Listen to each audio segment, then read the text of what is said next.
شاهد حسن حكيمي والد مدافع منتخب المغرب أشرف ابنه وهو يخوض مباراة نصف نهائي كأس العالم أمام فرنسا في غرفة عرض نظمتها السفارة المغربية في مدريد. وانتهت المباراة بخسارة حكيمي والمغرب بهدفين على ملعب البيت، بعدما كانوا أول منتخب عربي وأفريقي يبلغ هذا الدور في تاريخ بطولات كأس العالم.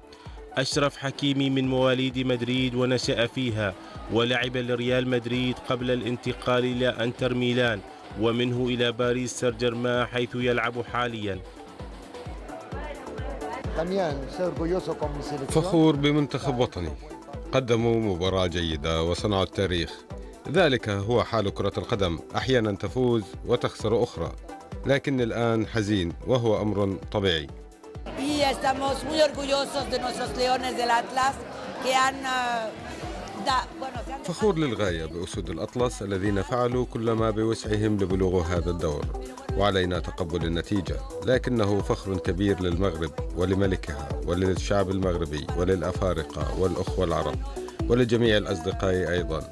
لكن الفائز هو منتخب فرنسا، وتهانينا لفرنسا.